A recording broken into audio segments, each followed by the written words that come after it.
Good morning, YouTube. Um, I'm, so, if you're seeing red berries right now, you possibly are in a relationship, being kind to focus on a relationship and be monogamous. So it is a go.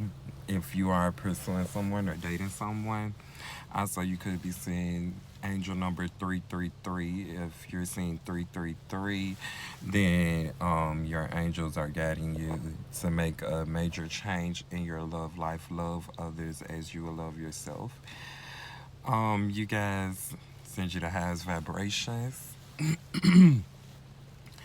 and continue to grow down your spiritual path. And yeah, the astro is the limit. Yeah, literally.